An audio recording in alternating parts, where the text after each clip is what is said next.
We love, baby. That was a nice graphic. I like that graphic. Oh, you like that? Yeah, Oh, cool. the little transition graphic. Yeah. Yeah. That's the OG StreamSpace transition. It's the Nice small touch. things. You know, you gotta have the small touches in life. That's what life is about. Life is about the small touches. 100%. You know. Attention to detail. Yeah. Finding the happiness in the mundane. Yeah. That's right. That's all it's ever been and The all it's ever going dignity to be. of simplicity. Beautiful way to put it. I like that. That's really a skill. Finding the happiness in the mundane. You gotta learn. That's a skill you gotta learn. Yeah. You don't even have to learn it until you like graduate high school. Yeah, you're right. You know what I'm saying? Yeah. Like you don't even know about that skill until college and on. Then you realize that like gratitude is something that like you need to be a disciple of.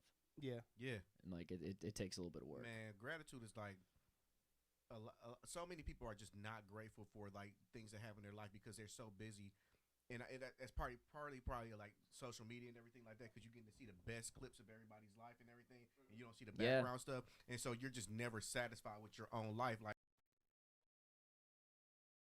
you should be grateful about that. Yeah, that's it. That should be like the greatest thing that you're grateful about, that you get another chance at this. Yes, it's a choice. You can choose to acknowledge that every day. Exactly. Yeah.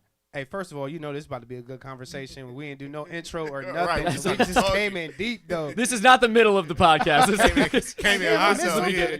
They real deep right now. never Hey, a y'all. bad time. This is the Icons Podcast. Welcome to StreamSpace. This is episode 19. I'm Savage Royale. Got DJ Just Will in the What up, building. what up? And we got a special guest, man. I'm excited for this conversation. We got my dog, my homie, Christopher Dicola. Happy to be here. Thank you guys so much for having Yes, me this sir. evening. Full government. Yes, full government name, Christopher Dicola. Yeah, I don't know why I said Christopher like that, but That's all right. AKA the Master. Shucks. I coined that a long time ago. I'm probably the only one that calls him that. You would but say that a long time ago, yeah. I did. Back at the old house. The old house. We'll talk about the old house briefly, but yeah, the Master. Chris is multi-talented. Really what the Master means is a man who wears many hats, who does a lot of different things, that's also good at all those things that he does. Yeah, like that's the savant. Master. Oh, appreciate you. Yeah. A savant for sure. Musician, producer, engineer, songwriter, bandmate. I don't know if you're in a band right now, but you've been in bands before. Dog lover.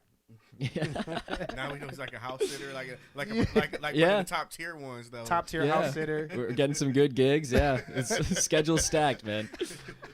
But I'm in good company, man. I could say all the same about you guys and all that. I mean, we've been doing this a long time, and it's good to see that we're still out here taking it serious and just haven't lost the love for it. Yeah. Well, that's when I was thinking about who to bring on for this month. I was just kind of thinking about some people that I knew, and then you popped in my brain. I was like, well, that's a no-brainer, man. We got to get Chris on here and talk because you've done a lot. You are always busy. You're always working on some stuff. So this podcast is just to give you your flowers and also shine some light on your business career, your music career, and just your overall creative journey, really. Hell yeah.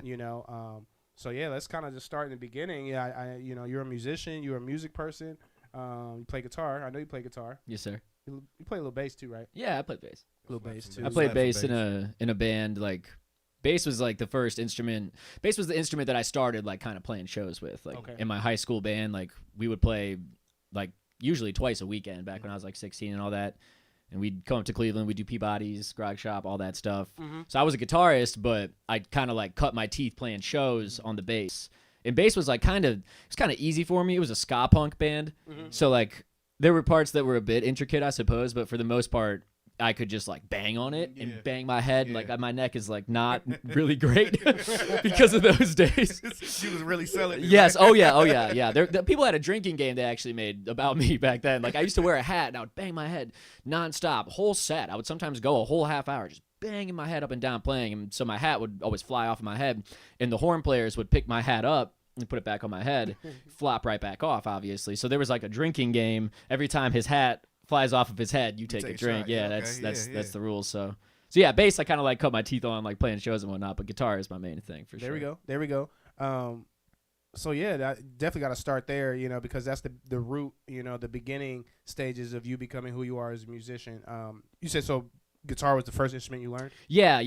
I started playing guitar when I was 11. My parents got me a guitar for Christmas. Did you ask for that, or they just showed up with a guitar? I did ask, yeah.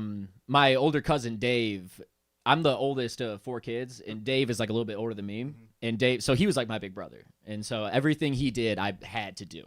Like he wore his hair a certain way. I got my hair like that. Like he skateboarded. I skateboarded. He played music. He always played piano. Then he started playing guitar, and I was like, oh, that's cool. Yeah, I'm gonna do that too. I'm gonna do that. Yeah. And that's the thing that I started doing that I could not put it down. You know, I'd be watching TV. I had an electric guitar after a little bit too. I'd be watching TV just with my fretting hand, just like practicing, just like getting the finger strength up. Like just could not put it down.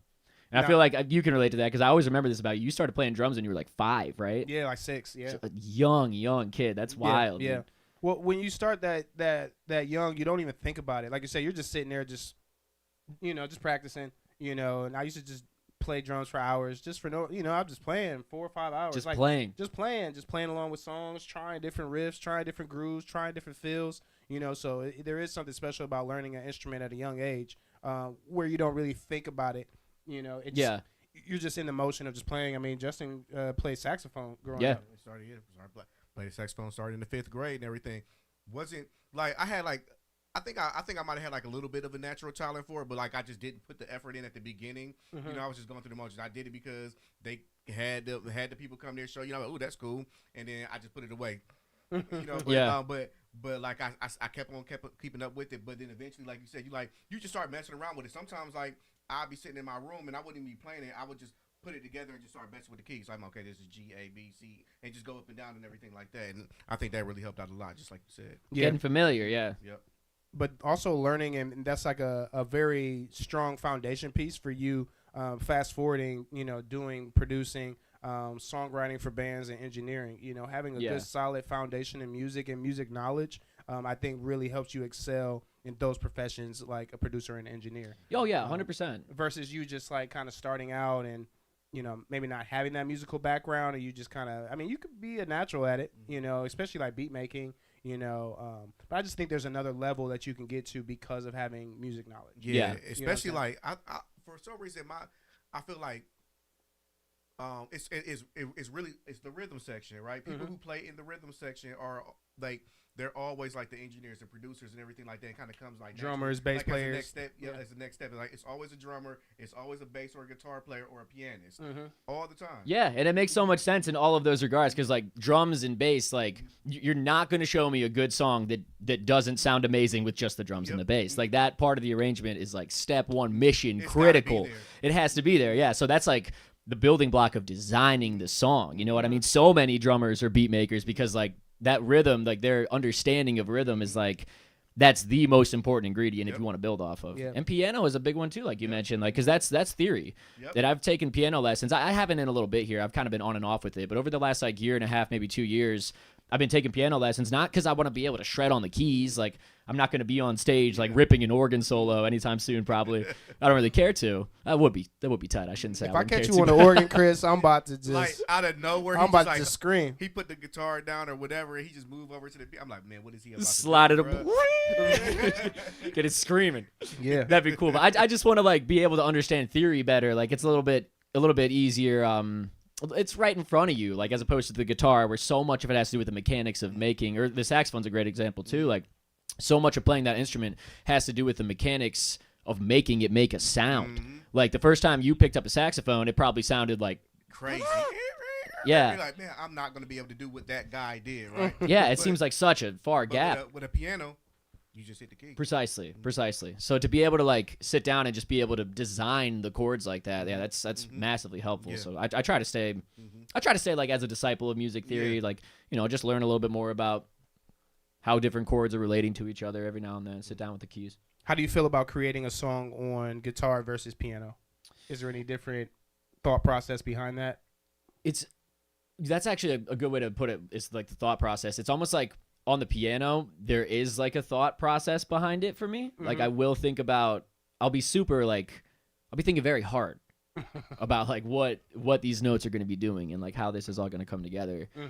And also I'll be thinking about how different things are going to get delegated. Like, do I want to use the left hand of the piano to play these super low notes? Or do I just need to take my left hand off and that's the bass's job? Right. Like that's something Tim Moon, a really great musician around here, he's an instructor as well. That's something that he taught me. He called piano, what did he call it? The great, I don't know if he said the great equalizer. He might have said the great equalizer. I'm not certain if that's what he said. But basically what he was getting at was like, you can write every instrument's part. Yep, on the piano. You have that entire range, Yep. you know? Yeah. So, you know, there's a lot going through my mind in that instance, but on the guitar, there's nothing really going through my mind. That's just second nature, you know? Yeah. It's kind of as simple as, like, if I pick up the guitar and I start playing, I'll have a song. It's not going to be something's coming out. Yeah, it's not going to be a phenomenal song, you know? Maybe like 99 times out of 100, it's not like 1 in 100 is like, whoa, that's a very good song. But yeah, as soon as I pick it up, it's just like kind of, it's like muscle memory mixed with it's like talking, you know. Do you think when you're just like in that mode of quickly playing guitar, are you thinking notes or are you thinking shapes? Because I know people talk about shapes a lot with guitars. I think a little more probably in shapes actually. That's just curious. I mean, I'm very curious about that. You know, specifically because of the point that you made that you can create a lot of songs and do a lot of songwriting on piano. Yeah, but there's I would assume there's a lot of songs that come from guitar too. Yeah, certainly. You know, I mean, I saw Rhodes Dropodelic record. I mean, just make a lot of stuff from guitar. Yeah, just sitting there strumming, humming, and you look up and he like, oh yeah, I wrote this song on an acoustic guitar. You know, I think I've seen more creation from the piano, but the creation from a guitar is interesting. So that's where like a lot of like the melody is too. But like, but see, with the guitar, it's like the same as the piano too. It's a lot of the melody and the harmony though. You can do both of them. You can. You got 6. I mean, you can't really. Well, you can do 10, I guess, with the piano, but 6 is not a hell of a lot less than 10. I mean, you really can get some big sounds and a lot of it, right? Where it's like with other instruments, like we said, like with the like a flute. A flute is gonna be straight melody all the time. Right? Yeah. Oh yeah, ain't no chords, none of that. Because like when I played the saxophone, like we always play like the harmony a lot. And I used to get pissed off, like, but when you're in like big band and like like show band and everything like that, like symphonic band, you're gonna be playing like a lot of the same things that like the French horn play basically. So okay. A lot of harmony. Right? Yeah, they double a lot of those melodies. But yeah. Then you get to shine when you get to jazz band and blues band because those are those horns, right? The horns run everything. I used to get pissed off in symphonic band. Yeah, you in the background. A lot of whole and half notes, man. I'm like, come on, man. Dang. I mean, because when you really start to think about like orchestra, you don't think of saxophone. Yeah, you don't. No. You know, saxophone isn't the instrument like that you think, especially not with like a woodwind or a brass instrument. You don't think saxophone and orchestra. It's in there, but that's like jazz for sure. Yeah, but let somebody pull a guitar out in any setting. Yeah. The guitar shines in any setting. Even like if it's an orchestra, somebody pull a guitar out, like, oh, this guy's good. Yeah. Yeah, and especially with like electric guitars and all the different effects that you can use. I mean, I am a total slut for delay, dude. Like I will soak it in delay when I'm playing live, and like I don't know, there's just something about like sliding all the way up on the guitar and just picking as fast as you can, real high note, like soaked in delay, and it's just it's a soundscape. You can immediately just create a soundscape. Yeah. Yeah, I'm guilty of using too much delay sometimes. I will do that. That's your effect. That gives me. Yes. I can't wait till we get to top 3. Top 3. Now, did you play? No, that's one of our segments. Yeah. So, did you play in school at all? Did you play in bands at all? Did you do? No, I didn't really do any. You did no school bands? No. Never. Nothing. Like not a jazz band, concert band, marching band, nothing like that. He was above it. I didn't do. It's like no, nothing like that. No, I didn't actually. He was already playing at the garage shop, man. I did. I didn't do any like extracurriculars. I was just playing with the band. That's such an interesting concept to me because I did everything. I was. Oh yeah. Because I mean, I played in church. You know, I played at home, and then in school I played. You know, concert band, jazz band. Marching band. I mean, I didn't do pep band, and I didn't do for the what's the one with the acting? It's drama. Yeah, drama. But it's the pit. I didn't do pit. I didn't do pit or the pep band for basketball. That's cool stuff. See, but I envy that though. Like I envy like having. I'm sure I would have had so many good experiences for one, and second, it seemed like those kids were having so much fun. It was like people tried to get me to join them. Like a couple of members of the band that I was in, they were in I forget which one they were in. They were in some sort of like school band that was going on. They would always try to get me to join, and I don't know why the hell I didn't. Join on guitar? No, I think it was drumline. It was drumline. They're trying to get you on drums. They're trying to get me on drums, yeah. And they weren't even drummers, but it was just like fun, you know. They could hold down a rhythm, like. That's a good time. You had this one dude. You would have had a great time. Band. I bet. Like in our blues band. So like it's funny because like like a lot of the people who play guitar, obviously you're not playing guitar for the school in like the 5th grade and everything. Like you were already playing that shit, you know, outside of the school and everything like that. So it's kind of like it's like separate, right? So we had this one dude in our blues band named Joel. He was in blues and jazz, but we recruited him to get into the blues band. this one of the coldest dudes in high school who was on the guitar. We had to beg this dude to be in the blues band because he wasn't on it. He was doing his own thing too. Like hey, I've been doing this already. He wasn't in the yeah. He wasn't in the school band he wasn't circle. in the school band. He didn't come up doing none of that other stuff and everything. So a lot of people who like they'll come in the blues band or the jazz band, they already played in the regular band. They like, hey, I play the guitar too, right? Mm-hmm. So when you get a dude who's already been playing outside of this for years, he kind of above that, right? Yeah. Man, but when we begged this dude to play, man, that was like one of the best decisions we ever made. And he did it. He said yes, he was in there. And he used to kill it, bro. Like we would be in the concerts at school and or at like rehearsals and stuff like that, and literally he started playing, we just stopped.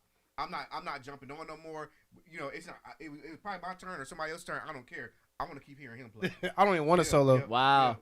Yeah. Is he still playing? Is he still? You know, I don't know if he still plays cause he was like 2 years older than me. Oh, okay. And so like I follow him on like we friends on Facebook and everything like that. But like he was, like I said, I was in the same grade as his brother, his younger brother, and everything like that. So Got you. I don't know if he really still plays. I don't see him post anything about playing or anything. But he was cold. Yeah. Shout out to just the young years of playing music. Mm-hmm. You know, whether you're in a band or playing outside and had your own thing going on outside of school. But yeah, I literally said this I think yesterday. If you can, learn an instrument. If you got kids, if you can, have them learn something while they're young. It's just a great way to come up, just learning the instrument. Seriously. Piano, drums, guitar, you can't go wrong with those 3 instruments at all. Drums, you might hate it. Yeah. My parents, for some reason, they didn't hate it. They let me live, and I was pretty good at it pretty early, so it was loud, but it wasn't just like mayhem. Yeah. Like at least I was playing on beat and was playing cool shit, it's not gonna suck this much longer. Like yeah. I mean, by 16, bro, I was already playing. I was the main drummer at my church. I had already been playing all through school, and you know what I'm saying. So it get to a point where they can handle it, because they see the potential, Yeah. But yeah, shout out to the kids out there playing instruments and playing music, man. Yeah. Don't underestimate that. It's got to be very gratifying. I hope that I like get that moment one day. Like see my kid like pick up. Yeah. Whatever instrument it is, like I really hope that I get to see that one day. Moment, if I don't, that's okay. But that'd be cool. I would hope my kid plays something. I don't want to force them, but it would be nice if they just like really took up one. I'm like, yeah. Oh yeah. And was good at it too. I'm like, hell yeah. I'm about to be on their ass. Yeah. I'm about to be on their ass. The best. Like, yeah, you about to be the best. Welcome to the first day of the rest of your life, kid. Yeah. About to turn into Joe Jackson on that ass, yo. My kid going, hey, my dad don't never let me play outside. I always got to practice. You can put the drums outside. Now you're playing. Now you're playing outside. How about that? They just throwing the football play the over. note wrong one more time. Right. I remember like being in trouble, like I don't know, around between the ages of like 13 to 16 or so, like around that age, like if I was grounded or something like that, like never. And I don't know if I know anyone who has this experience, thankfully, but never was it like no guitar for a week. Like never would my parents, cool. Never would my parents say like, oh, you can't play the guitar, like. I wouldn't expect them to do that to me, but I think about that, like being grounded and stuff, and like just like that was always, that's what you do. No kids. video you games get to is do one that. thing. Yeah, no video games, no TV. Yeah. That's like the same to me. Like that's on the same level as like if they told you that you couldn't play the guitar, it's like, well, you're grounded, but you can't read books. Yeah, it would be absurd. It would be absurd. But I'm thankful for it. Like I like just like that feeling of just like, okay, I can always come back to this. Like that's such a treat. Like growing up with it, it's just like you can't really be bored. Like you can sometimes you're playing around on your instrument, and you're like, you're not feeling it, But like you always have something that like you can come back to. Like you always feel at home when you have that thing. Yep. Yeah. You know what I mean? Like that's a remarkable thing that a lot of people understand that feeling. Yeah, a lot of people don't get that. Let me ask you this: did you grow up with a piano in your house? No. You didn't have the piano in the house? No, we didn't have a piano. I had a piano in the house. That was amazing having a piano in the house. You're good at piano too. I play a little piano, a little mess around, but that was the early years of me like finding chord structures and trying to replicate songs. And I'm playing these songs that we play at church, so it's teaching me like progressions and things like that. And I could be way better. Actually, like I need a keyboard. Like I need a full size keyboard. Like I will and. An actual piano would be great, but that ain't cheap. That's not realistic to have an actual piano. I mean, you might catch a lick though, man. You go on like Facebook Marketplace or something like that. No, you're trying to get rid I of was gonna say that too. Actually, like pianos are like they're like oxymorons, dude, because they're the most difficult instruments to build. But when someone doesn't want it anymore, they just want it gone. They just want to get rid of it. Like, they just want it gone. Like that, and they just want to get rid of it, like you might catch one for like $500, maybe even less. Yeah. Check out a website called Free Cycle. I've seen free. Honestly, free. Yeah, free pianos. It needs tuned, but people give it away. Yep. I know a dude that tunes pianos too. Nice. Yeah, having a piano in the house is just a vibe, though. It is nice. It is. We do it at my parents' house now. We have my grandmother's piano at the house now, and it's actually been there for a while. Do you play it sometimes? Oh yeah, absolutely. Oh yeah.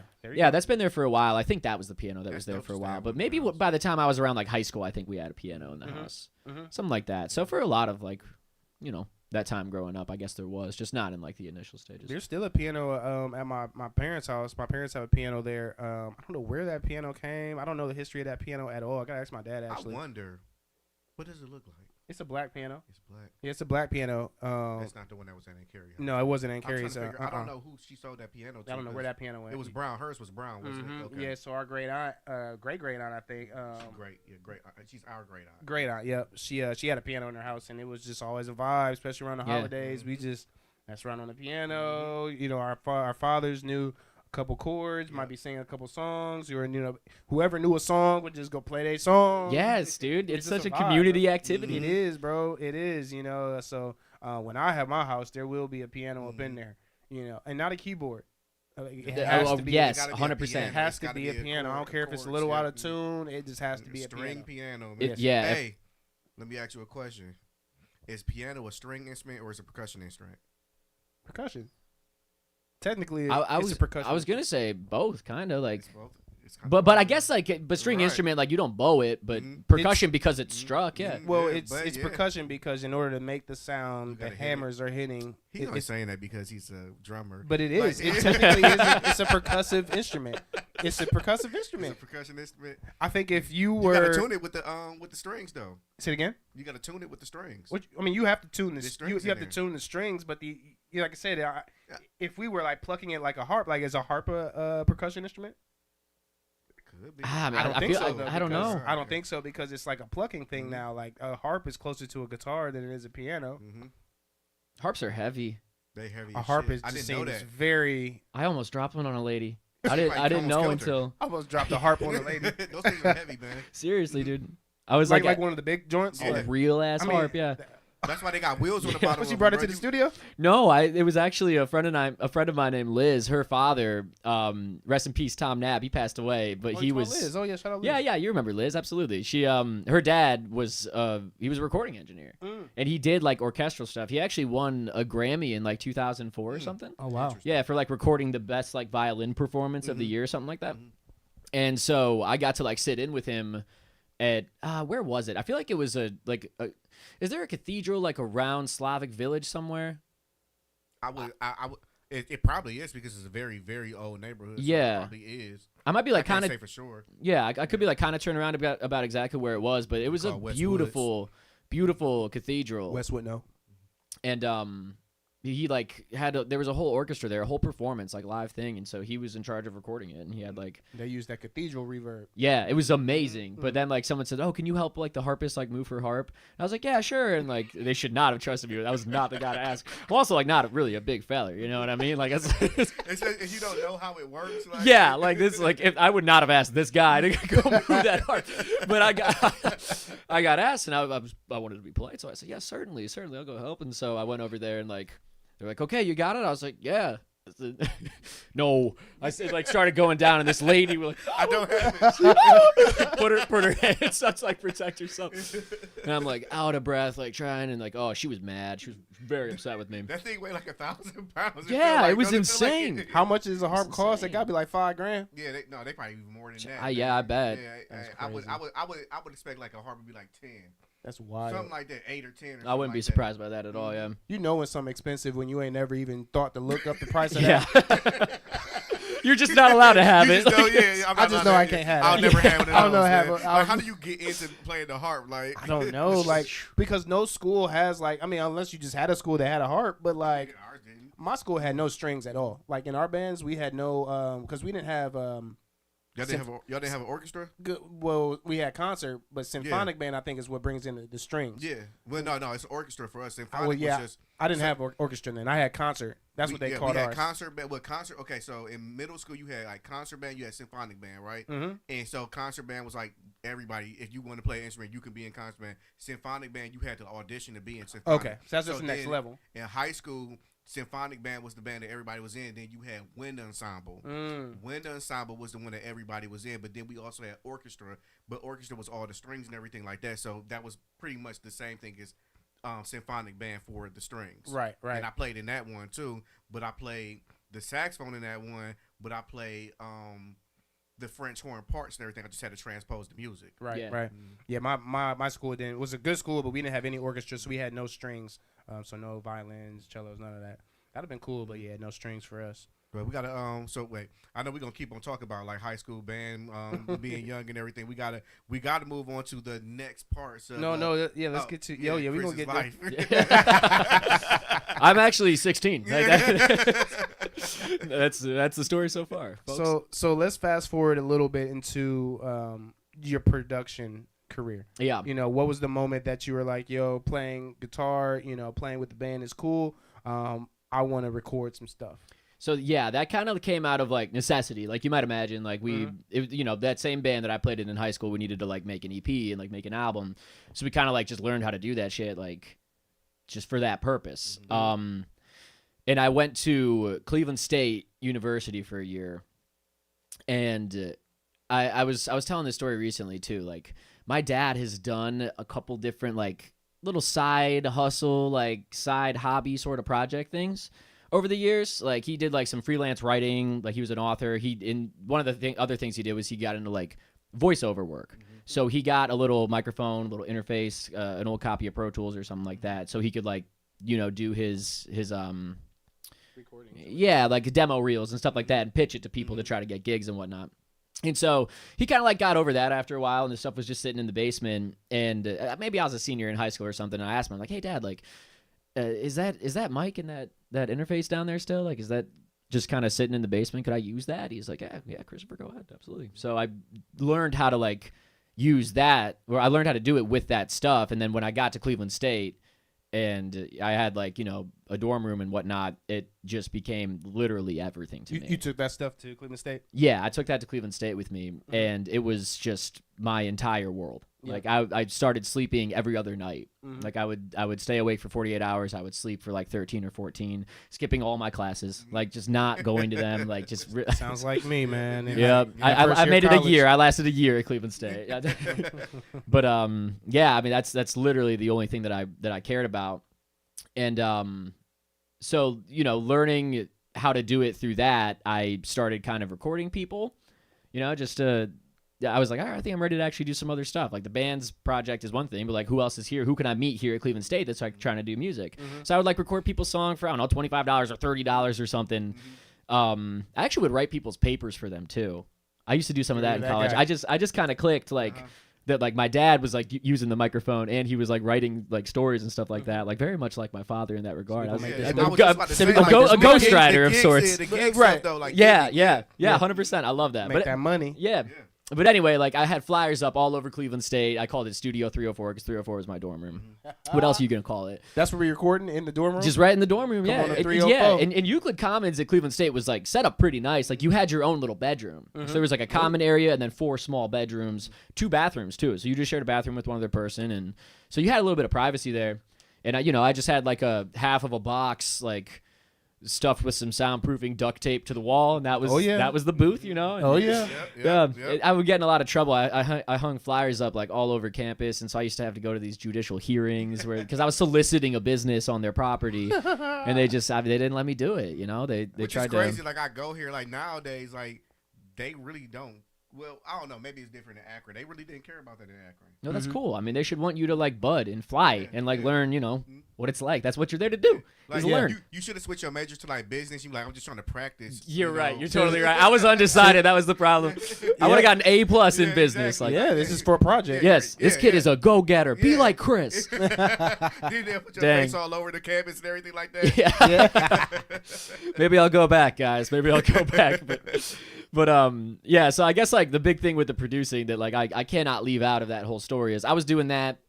I'd get in trouble for the judicial hearings, but the girl who was in charge, you could schmooze her a little bit because she was always like talking about her vacations to Puerto Rico and stuff. So you just had to talk about Puerto Rico, and she'd let you go. You were okay. Okay, you knew the game. Yeah, 100%. But eventually, James, Begin, and we went there together, and we met Toby. So you met James before Toby? Yeah, I met James like freshman year of high school. Yeah. Okay. Yeah. Oh, high school. Yeah. So I know you and James been locked in for a minute. Yeah, real long time. That's your dog. Yep, that's my buddy. Shout out James. That's my dog too. I ain't seen him in a minute, but that's a good guy. James, yeah. God love him. He's doing good. He's doing good. He's a good guy. But yeah, we met Toby, and I mean, the man needs. James rapping already? Yeah, a little bit. Him and I were like, just like fooling around with stuff, like okay. just like kind of a little bit of rapping here and there, just goofing around. Was he playing trombone? He played trombone. No, what's funny about that is Tropodelic brought him in on trombone. He had no idea how to play. He had no idea. He said, "I don't know how to play the trombone." That is not the instrument to just throw somebody on. Yeah. You're not throwing somebody on trombone, bro. That's so sick. That's sick. Crazy. Yeah, that is a difficult one to do. You're like, not. You're not all kidding. The instruments, bro. You gonna throw them on some shit that ain't got no like visual, nothing. It's just a slide. You have to know. You have to be able to know. Brass instruments are different to learn. Like one time I learned how to play the tuba. I played the saxophone, bro. I played all woodwind instruments, and so my cousin was graduating from high school. We went to the same high school. She was graduating, and I wanted to go to graduation, but it obviously wasn't no more tickets left. So they do a brass choir at the graduations and everything like that. So I learned how to play the tuba, bruh, just to go to the graduation. And they like, yeah, this is first position, and you can't push it all the way down, or you'll get this note, and then you gotta make sure that your mouth is like. I'm like, man, bruh, I'm about to learn this one song, and I'm never playing the tuba ever again. So now to play the trombone with a slide, no, that's sick. Yeah. All right, so dude. So you met James. James was rocking. Yeah. We went to Cleveland State together, and we met Toby. And I mean, Toby, like he needs no introduction, man. He's just Toby is Toby. Yeah. Yes, dude. He was an absolute fucking wild card back in college. Like you cannot like he would do this on Earth Day. I kind of get why he would do it on Earth Day, but also why would he do this on Earth Day? He would shave his eyebrows off, all of his facial hair off. And then he would shave the Avatar arrow into his head. He would like buzz his head with like a number 6 or a number 5 or something. Some Toby ass shit. Yeah. Only Toby would do that. Yeah, I mean, he was just off the wall, dude. So James and I met him, and we're like, this guy. We need to be friends with this guy. What's going on, dude? I'm Chris. I'm James. So he ended up in the dorm room making songs and like. Now, was he rapping already, or did he start rapping with you? Yeah, he was. Yeah, he like started rapping in high school. He did a little bit of singing too. If you listen to that older stuff, his style of singing was Toby will sing. Yeah, it was a little closer to like ICP or something. Like it was so raspy, not on purpose. Mm-hmm. It was just so raspy. But he really thrashed his voice. He had to go to like a speech pathologist like to kind of correct some of those issues. But he was crazy, and he came in, and we were making songs and everything. And there was like a very defining moment where he had this one song. It's called Pretenders. And it needed something, and I figured it could be a guitar solo. And so this was a guy that I wanted to impress, right? I still didn't know him very well. I'm just getting into like recording, just getting into producing. I'm just getting into like making beats, and like he wants to make like a rap EP. So like I have to like learn how to do that. Like now you made any rap beats before that? A little bit, but like mostly no. Like maybe he had like fiddled with a couple things. So what'd you tell him? I said, I got it. I can do this. I'll figure it out. Remember, I used to sleep every other night, so I have 48 hours straight to learn how to do this. I have 2 days. Yeah, hip hop beats. I've been making them. Yeah, 100%, dude. Don't even sweat it. But it was trial by fire for sure. But I figured it out, and there was a part that needed a guitar solo. I just knew that there had to be a guitar solo, or maybe I was inserting myself. I don't know, but I had my guitar. I laid down this guitar solo. I'm walking around campus. I find Toby doing God knows what on campus. I'm like, yo, Toby, I finished the song, dude, the song we were working on. I thought that it would be really cool if there was a guitar solo on it. So I just went ahead and added it. I got it right here on my phone. Like, listen to it. Let me know what you think. He starts listening to it, and he's like, oh, yeah, it's good. It's cool. yeah, the guitar solo's coming up. Guitar solo comes up, and he just starts like jumping up and down, and he's just jumping, and I'm like, does he like it? Yeah, what does this mean? But he loved it, and that was like the moment that like kind of like solidified my friendship with him, and also solidified like, okay, I want to be a music producer. Like that was the moment. Like starting with production itself was because of him. And I was on my buddy Zup's podcast pretty recently too, just like telling the same sort of story. And I have to tell that just like that because like that's like the origin of it for me was Toby. Like I can never like understate how much I owe like my journey to him. Yeah. And to what it was like to like get good at it because he was somebody that I wanted to hitch my wagon to. And like, yeah.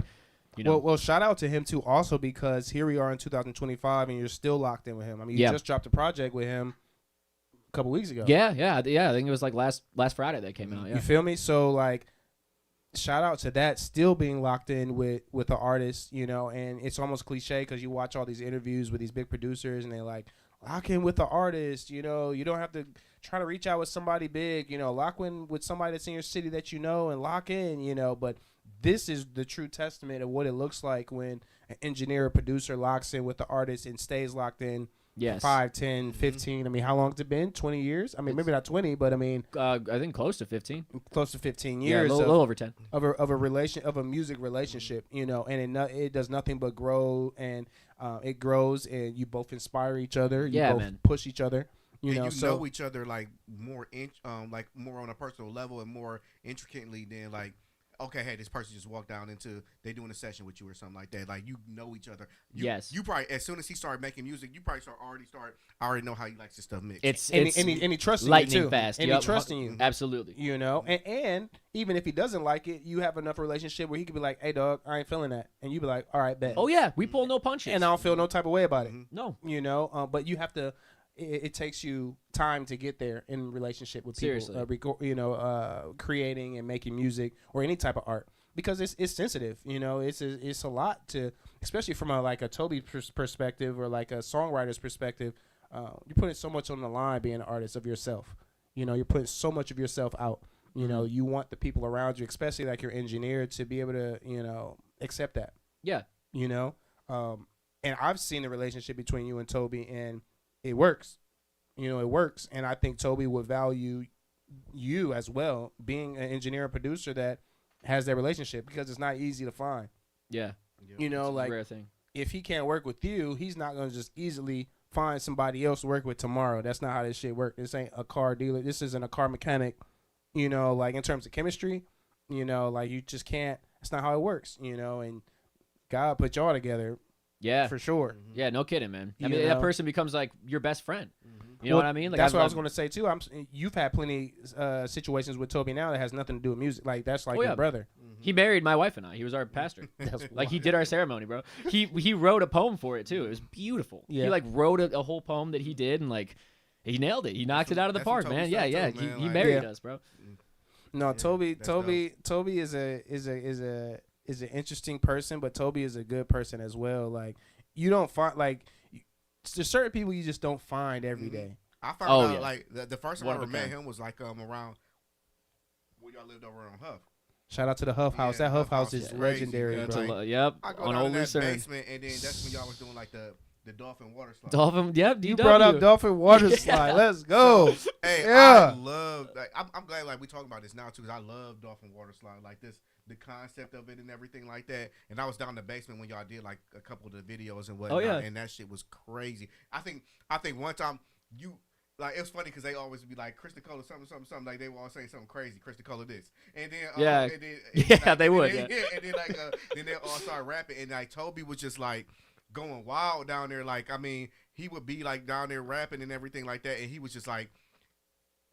To me, it felt like nobody else was even around. He was just like doing this shit by himself. Mm-hmm. Yeah. Like, and then one time Chris comes out there. This is one of the times and everything. Chris comes back in there with the guitar and like kills it. I'm like, this guy's talented as fuck.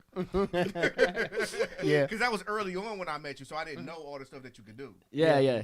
Just the quick backstory of how I even met Chris. Like I was playing. I'm glad we're getting into this. I was hoping we would discuss this. We got to get today. here because we have to talk about it. Because I met you on the most random shit. Like it was nothing. It was just the most random shit. I was playing drums I was young.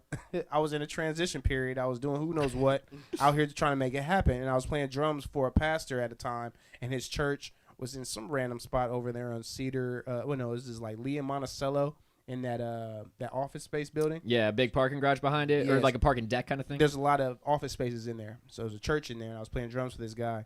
And at the time, I was in the process. That Rockefeller building? Yeah. Okay. Yep. There's a church in there. Studios in there, chiropractors, fingerprinting businesses. The most random shit is in this building. But the pastor, I'm like, yo, I need a place to stay. I don't know where I was at before, and I can't even think right now, but I was just in transition. I was moving around a lot. I was young. I dropped out of college. I'm trying to make it happen, you know. He's like, I got this house. You can have a room. I'm like, a room? I ain't never had no room before that. I'm like, a room? Yeah. He was like, you can rent a room. I'm like, all right. He was like, everybody else in there, though, is like in college, like, and they all like creative people. They all like do music and shit. I'm like, okay. The pastor said shit. No, no. I'm like, okay. I'm like, all right. So then I pull up to the house, and the first person that walks out the house is Chris. He's like, yeah, let me introduce Chris. Chris is already living here. We get to talking. Chris is cool as fuck. Yeah, blah, blah, blah. Chris start talking about he do music and he record. I said, I'm cool here, Pastor. This is great. This will work. I want to live here. Yep. We're going to get along just fine. I'll give you rent in a month. Yep. This will work. And ever since then, me and Chris have been friends. Has been friends. We went to the basement, and he already had the mic with the computer and an interface already set up. He already was in motion with Toby. I was like, oh, yeah, this is it. Because I already had went to school, and I was in the same motion as you, where I went for a year. I was skipping classes, and they had a MIDI lab, which had nothing but iMacs. Okay, yeah. And MIDI controllers. Keyboards. Yeah. With Logic. I'm in that shit all day making beats. Oh, yeah. They're like, where Derek? It got to the point where all my friends was like, if you really need to find Derek and you can't find him, it's a high chance if he's not in his room, he's in the MIDI lab. Perfect. And I was. Stayed there for a year, dropped out, whatever. Same, bro. Same. But that was all I was thinking about, was making beats. But fast forward, and, once I got there and you were locked in and you already had the setup, you had the setup already, the mic and the computer. I'm like, oh, yeah, this is it right here. Yeah, I had the mic. I had the computer. I had you remember that little crusty-ass basement? I had the 2x4 that I would use to attack the rat that would crawl out of the hole that was in the floor of the basement. Get back. Yeah, I took a Sharpie and I wrote like rat smasher on it or something. Like, what's that? What's this 2x4 do? Oh, if you see a rat, use that to try to kill it. That's why that's down here. But this house, Chris was in this house. James was in this house. Toby was in this house. Like, those three people right there for me was enough because they were all music people. And there was so much music. And then everybody else, Liz was in that bitch. Josh Ritchie was in that motherfucker for sure. Shout out Josh Ritchie. He was definitely in that bitch. Phenomenal photographer, videographer. Yes. And bringing the rock. And that's when I really tapped in. Like, when I met you guys, especially like yourself and Ritchie, that's when I really tapped in with the rock. Rock music, metal music. Yeah. Because I come from gospel, funk, doing all this stuff in school, jazz, hip hop. So you guys really introduced me into that rock scene. And I was familiar with it, but like actually playing it, and actually being a part of it and seeing it happen, like I just remember being at the crib sometimes and we'd be in the basement and Richie is just on bass or guitar and I'm just on drums and we just playing rock shit. Oh yeah, dude. And we started getting the shows going down there too, like having the house shows and everything. Those house shows was vibing, it was hot. It was that was a musty. breath of fresh air, man. Yeah. It was crazy, dude. That house was just like it was that Huff House was fire, bro, because it was like kind of like a college house. It was a college house, but the parties just was this underground music scene. When you told me, it was funny. Like when you told me that you stayed over, like I'm staying over here on Huff and everything. Like so, I'm from Cleveland area, I'm saying I grew up in Bedford, Maple Heights, all that stuff. So I know I'm like Huff. Yeah. Yeah, not the best. Yeah, I'm like, what I'm saying? Like, but me, I ain't from Cleveland, so I don't know that. So you ain't know, right? So I'm like, people would look at us funny, like I don't die. when we would tell them where we live. The for neighborhood sure. wasn't the best neighborhood. Yeah. Then it's like, okay, then you go over there, it's like a whole group of white boys over there who live on Huff, right? Yeah. So it's like, yeah, we were. Yeah, a sore thumb in a lot of ways, yeah, for sure. An anomaly, yes. It was rocking just though. When you walk in there, man. it's a vibe when you walk in. I mean, like everybody in there is just talented, super artistic. Graffiti all over the place, and everything like that. You go down into that basement, and then everybody's just having fun doing what they do down there. Yeah. Oh yeah. Mm-hmm. And I mean, you could be yourself. Like it really was just like, yo, like this is just let loose, man. I mean, a lot of it is obviously very irresponsible at that age, but like just let loose. But you know? Regardless of all of that, regardless of anything that happened, you still always made sure that there's gonna be a mic and a computer, and an interface and some speakers set up in this bitch, regardless of whatever's going on. There's gonna be the ability to record and make music in here. Has to be, and that's what I, attached on, because that's what I was about. And then finding somebody that was like really on that same wavelength, like really the only thing this man gives a fuck about is music.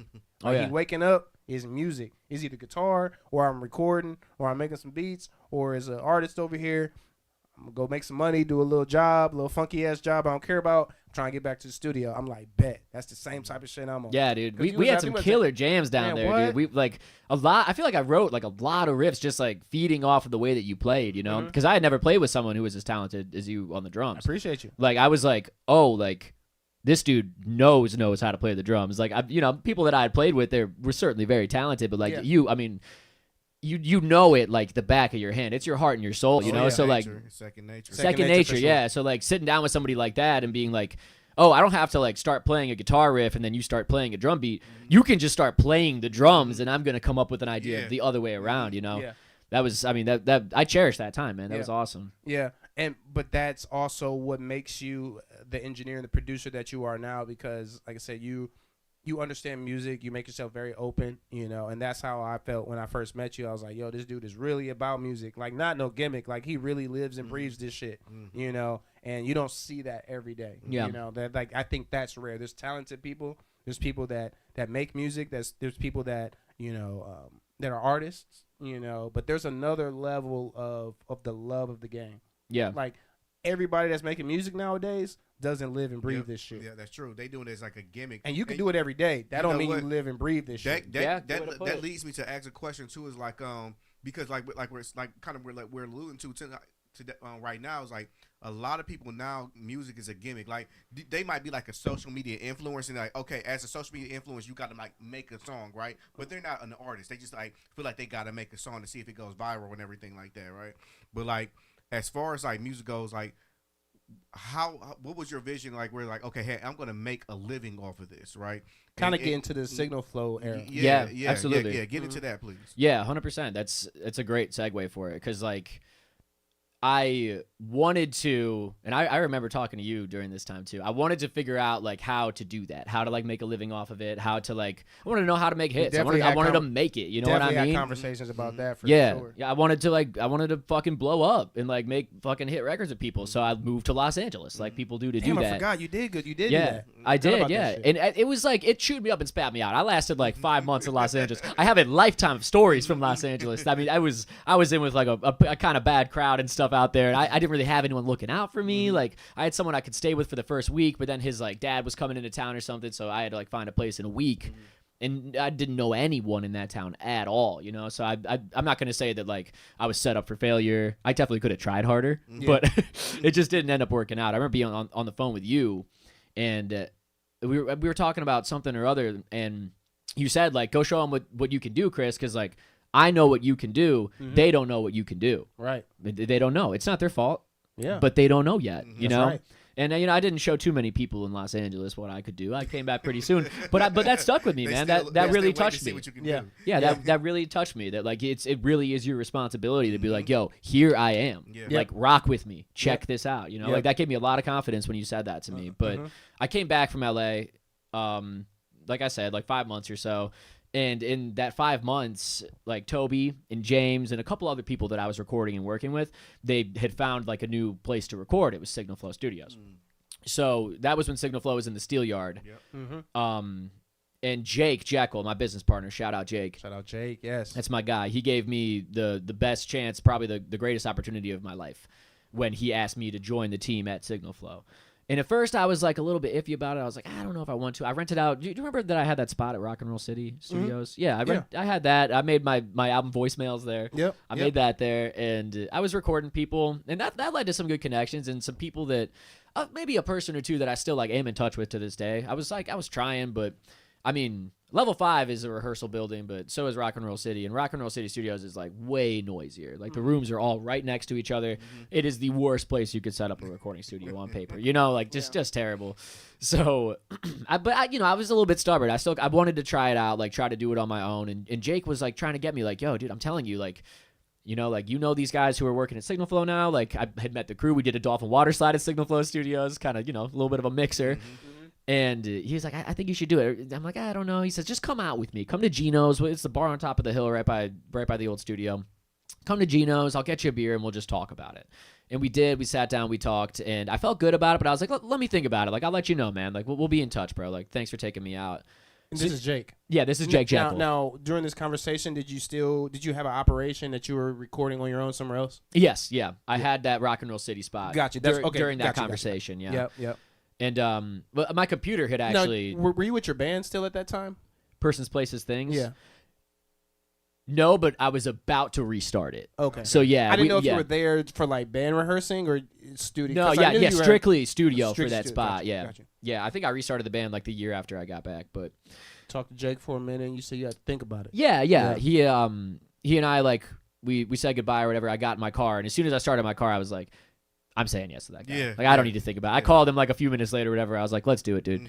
And like I said, one of the greatest decisions I made in my life, man. Yeah. Because like he's trusted me with like so much stuff, like having that outsider perspective of, just the stuff that you notice that like could be done better, the stuff that you're noticing that could be more efficient and all that. And having a place like, Signal Flow, the old Signal Flow Studios was not the Taj Mahal, but it was a control room, a live room, and a vocal booth, and a storage space. Yep. So you had a window, you had a glass door. Like this was a lot better than just doing this, like my whole operation in the one room. First, I'm like, this is official. Like it's a studio. No, studio. Yeah. Signal Flow got the job done. Y'all had what you needed. It did. Y'all had like the little performance area and everything. Too. Yes, that big room. That big room. Yeah. Big room. Yeah. Yeah, that room. We actually still use that for drums now. Okay. Yeah, but the parties in that place, those were days for sure. But yeah, so I just kind of like chipped away at it. I was working at Playhouse Square. Loved that job. My man Chris definitely has had some jobs. Yeah, I've had like probably over 20 jobs. Yeah, I've had a lot of jobs. Me too. Shit. Yeah, I know that's right. But I would like get off of work at Playhouse like late, and then I would record people. I'd like kind of work my way up a little bit at Playhouse, where I was like doing the concession stand stuff, and then I became the assistant to like the front of house manager. So this dude like saw some hey, you got some spunk, kid. Why don't you come be my assistant? Like really just picked me right off the sidewalk, and I was like, okay, Ed. And like he was like one of the greatest bosses I've ever had. Like really, really great dude.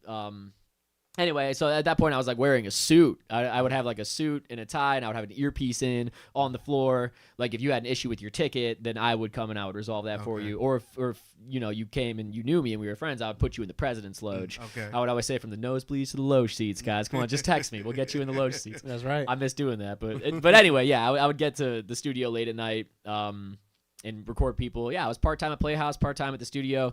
COVID hit 2020. Playhouse Square was like, that wrecked Playhouse Square. Like most live music venues, like Playhouse was like a ghost town, like real bad. So most people, like literally most people got laid off. Like only the top brass and a few others kept their jobs. And then there was like the option to like, reapply. They were like, like we got to let you go. But when all this shit blows over, like if you want to come say that you want your job back, you can have it back, Right. And I did. And I was like, this is it. This is the time to make the jump and going full time with this. Like this is such an opportunity that fell in my lap. And a couple months after that, Jake and I officially licensed the company as a business, as a partnership with the state of Ohio. We got good at like keeping the books. We started learning about how to do taxes, like started getting better about our purchases. Google Drive, by the way, Google Sheets and Google Drive is how we keep track of everything. Yeah. Like I just, dude, Google, it's amazing, bro. Like I literally print out my Google Sheets and I give it to our accountant for taxes. It gets the job done. But yeah, we figured out the process, figured out the way year after year, and it just kind of started working, just it snowballed a little bit. And then last October, we actually took over the former Invasion studio space. Okay. So Invasion, I would like consider Invasion like a healthy competitor of ours. Yeah. I've always really respected what Adi's been able to do with Invasion. I've heard like such good things about him, like not only about his sound and what he was able to create there, but like about his personality and his reputation too. Like a solid dude. And he was closing down his doors And Jake had noticed that on Instagram. He saw that. So I reached out to Adi. I had never spoken to him before. And he was like so like honest and transparent and like candid with me about everything. The dude owed me nothing. He didn't owe me anything. And he was just respect. like, yeah, seriously, bro. Like he was just respect. like, he was like, yo, I mean, yeah, I'm moving out of here. I'm going to move on to some other stuff in my own life right now. But it sounds like this could be a good fit. I'll get you in touch with the landlord and we'll see if you guys can move your operation into here. Nice. I should say I had been looking for like a year. Like I spent all of last year trying to find looking a for location. yeah, and I was in touch with like 5 or 6 different real estate agents over. I mean, just I spent almost the whole year looking. Nothing. If you're out there, you're trying to find a studio spot right now, I can direct you to the former Signal Flow Studios. That is the only spot I know of that's open, man. It's really really tough out here right now. Yeah, there was just nothing. Is it tough because of previous spaces that are built for studios, or is it just tough? Like, what makes it tough? That is a part of it for sure. Like no one's. I mean, I would say no one's giving up a studio. The second someone was giving up a studio, that was the rest of my week. I got to get that. Yeah. You know what I mean? Because everything else, like, there's, like... You need specific requirements. Yes. And just like you said before, like with one of the studios you worked at, like it was so bad that you could hear everybody, so you know what to look for. Yeah. You know what you don't want. Yeah. And it's the sound coming in, the sound going out too. I mean, there were some where it'd be like, oh, like this will be cool. Like there's I don't know, a sewing company or something next door, something that doesn't make noise, or like a tax, like an accountant or something next door. Oh, that would be great for us. We would not be great for them. Yeah, exactly. Like because it's gonna be loud all times. Yeah, especially with the drums, and we got to be able to offer drums. Yeah. You can't be like, oh yeah, no, I don't record drums at the studio. You're gonna lose. I mean, those are big sessions. You know, you have to be able to offer that. So, you know, I toured. Over the last year, I probably toured like roughly a dozen, maybe a few more, maybe 15 or so spots, and I saw like all kinds of places. Like some of them like could work for a certain operation. We were gonna go into business with a couple other producers, and so their requirements and our requirements together made it a little bit more difficult. I will say, like, if you're looking for a studio right now for like your own operation, you're probably gonna have better luck than like what we were looking for. We needed, I mean, 1,500 square feet was like the minimum of what we needed, which isn't huge by any means, but we needed basically 2 control rooms, a live room, and a control and a booth at the very least. So that's a lot in construction, like in demolition. I mean, tearing down all of the walls and finding somebody who's okay with doing that, especially if you're on a. I mean, the goal is to try to get a year lease, maybe 2-year lease. Someone's going to want to lock you into 5 to do all of that demo and construction. Yeah. And you don't want to be out of there real quick either, right? You want to try to get some return on your investment. Yeah, yeah.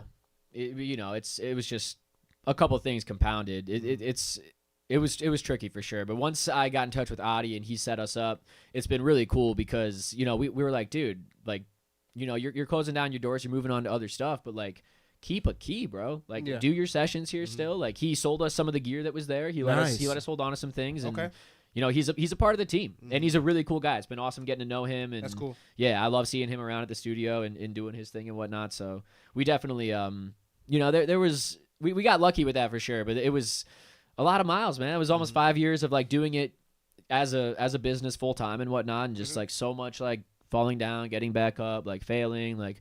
We lost all of our money once. Like, we spent all of our money and like couldn't afford the rent. We had to do like a GoFundMe once. Like, you know, just a lot. A lot of stuff happens. A lot of stuff happens for sure. But you learn, you grow, you evolve. You know, so shout out to the evolution of Signal Flow. Yeah, 100%, man. You know, and still being here. You know, because like I said, it's not easy just running a business. Period. Let alone trying to run a successful music business. Yeah, because music is so up and down. Yeah, you know, you can't force somebody to come record a song. Yeah, it's not you can't assume that they're going to do it either. Like, you're going to know somebody's going to come change their car oil. You're going to know somebody's going to come get a haircut. You know what I'm saying? Like, that's exactly. Yeah, that's what I was. But like say. I can't guarantee somebody's going to want to come record a song tomorrow. I mean, somebody's going to want to, but you can't. You know, it's an interesting business to be in. Yeah. You know, so kudos, especially with something like COVID. You know, that you guys still are here. You're still thriving. You're still moving. It was the catalyst for us. I mean, it wrecked like the live industry, but like we did work through all of COVID. We would like, if you wanted to wear a mask, we would wear a mask. I'd always have my mask on me. We would wipe down all the surfaces and everything. Like, and we were good about that. We did not lock down. Like, we were taking sessions. You know what I mean? I didn't lock down. My mom was like, "Are you still recording people?" Yes, I'm still recording. I need to live. It's the time. I need to live. I need some money. Yeah, and you know, people had all this time off of work to like write music, all this money from the government to get studio time. Oh yeah, we can't shut down. Oh yeah, dude. Oh, no. Oh, dude, we got so busy. We were booked out 2 months in advance. We were turning people away. We literally built a second studio, like Studio B that we had Because of COVID. because of COVID. We That's took crazy. our old storage room. It was just this big, huge, like dank den, concrete walls, and we hired people. We put up walls. We put in a drop ceiling. We put up an elevated floor for the booth, and we literally built a studio. Like we did the floors, sanded them, stained them, all that stuff. Joey Strunk helped out a lot with Shout out that. Joey, He built us a desk. He built us some soundproofing panels and stuff. And yeah, I mean that like COVID was like the kind of the reason that like I was able to like make that switch and do it. You know, Yeah. I don't know what else would have been in the pipeline, but man, shout out COVID and like for that, I guess. Like StreamSpace was birthed out of COVID. Yeah, shout out to COVID, Yeah. baby. Yeah, it came out because it's like at the end of COVID, just COVID in general, all the music venues were closed. There was really no place for people to perform. Yeah. And that's kind of how this started, was allowing the people that I produced with first to perform. yeah. And Okay, it- yeah, not to cut you off, but yeah, I totally knew this because like this is when people started doing the live stream and stuff. And It yeah, was you like got right at rolling, the end. yeah. It was like the tail end of COVID, but things were still pretty closed, and things didn't really get back to full swing. So that's when we just started performing down here, going live. So yeah, COVID was horrible, but it also forced new things to be birthed. Yeah. Mm-hmm. Good way to put it. Yeah, Yep. yeah. Yep. Man, Chris Dicola, you got a hell of a journey, and I know there's so like we could literally sit here for a long We time gotta and do a talk about part a two lot now. of things of your journey. I would love Like, that. That'd be I great. I feel like Part I'm two. leaving out so many things, especially Yeah. like people that you produce for, and like you've done so much. And we literally be here for days. Talking about your journey. We really could, man. Let's do a top 3 with him real quick. We got to hit the top We gotta three hit the though. We top got to three hit the real top quick. three. So I got one, man. Like it was like earlier in the conversation, one that popped up to me. okay. What's your top 3 favorite? Oh well, so top 3 is like we just gonna ask you random questions and everything. Right? Okay, And got you you. Give us top 3. So, what's your top 3 favorite guitar solos? That's a great question. That's a great question. Comfortably Numb, Pink Floyd. Okay. Second guitar solo in Comfortably Numb by Pink Floyd. That's the second one. That's your The second. that's the second guitar solo in the song. This song has Okay. two. Oh. First guitar solo is good. David Gilmour, I was like, when I first heard that was like probably the first time I ever cried at just music. I was like 11, like sixth grade or whatever. I had it, like my dad got me The Wall by Pink Floyd, and that song is on there. I was laying down in bed. I had the CD player with the headphones plugged into the CD player, and that guitar solo played, and I wept.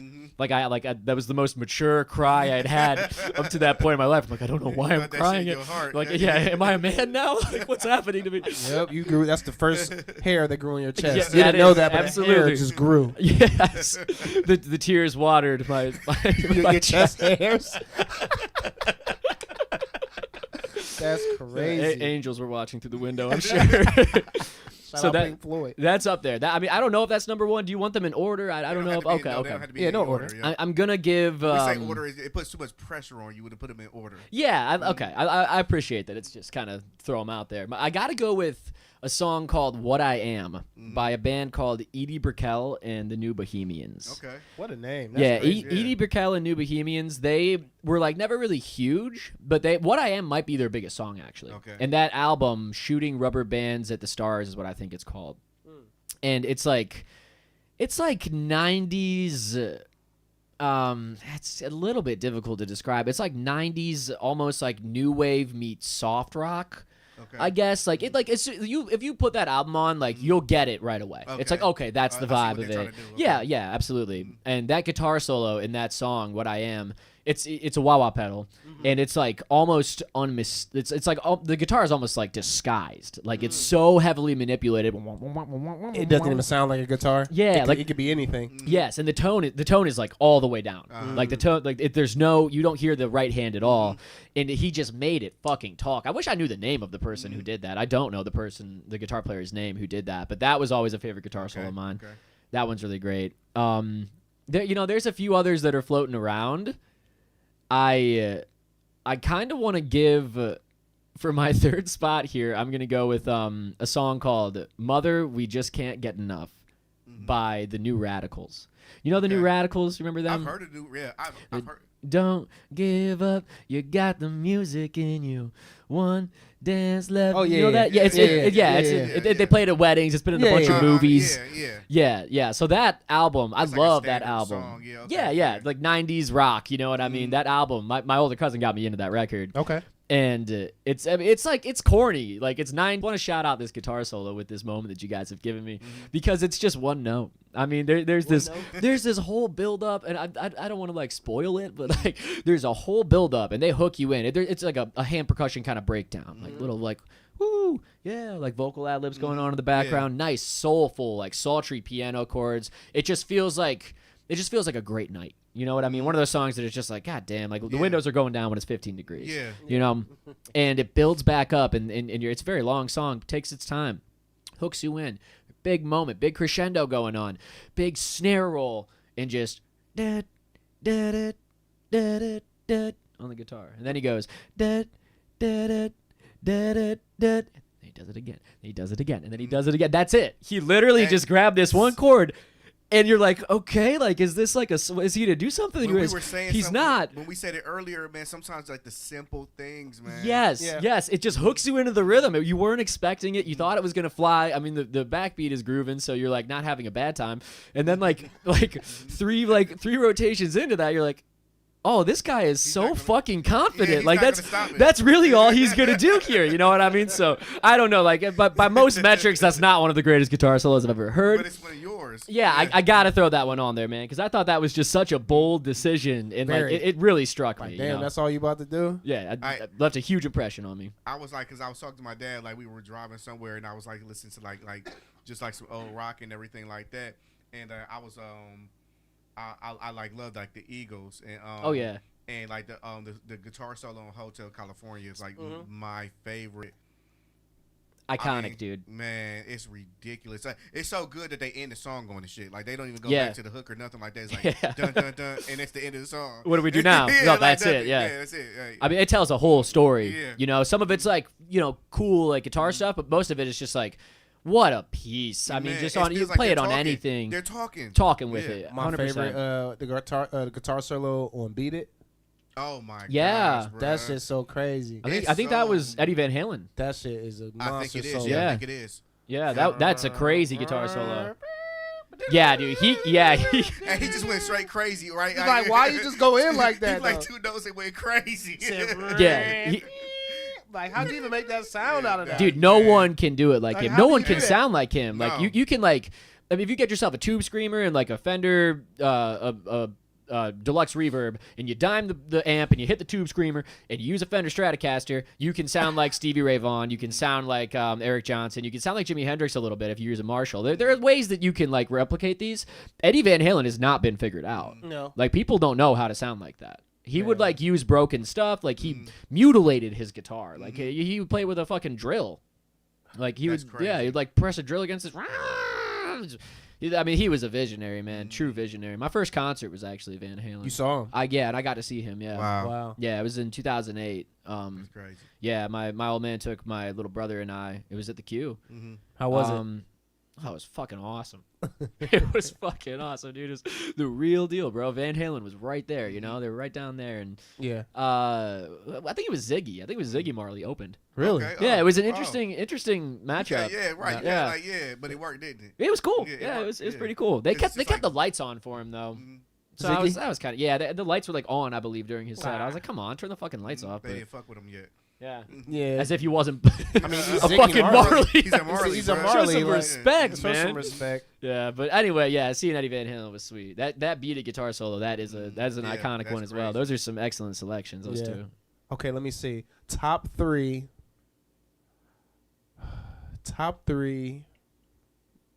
recording software companies. Recording software companies. Or like any type of company that makes plugins. Oh, okay. The actual companies, though. Got you. Okay. Waves is not making my top 3. No? No. You had to count them out. Like Waves is so popular that he had to go out his way to say they're not going to be on there. First and foremost, Waves, you do not get a spot. And it's not because you don't make phenomenal stuff. I use your stuff every day, as a matter of fact. I'll give you that. But what you've done with the licensing and having to pay for it every 2 years and how your operating system has to be exactly the way you want it, it's about what you want, Waves, and I'm talking to you, Waves.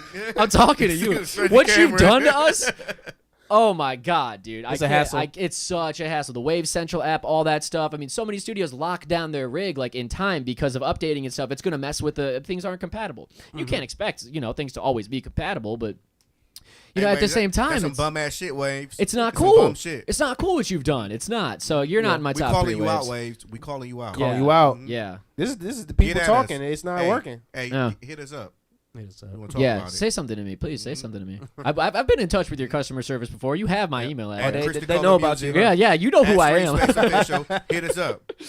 But yeah, that's a really, really good question. I gotta go UAD. I gotta go Universal Audio. Universal Audio. Yeah, they're my bread and butter. A lot of those tools are just bread and butter. Particularly their LA2A compressor. Yep.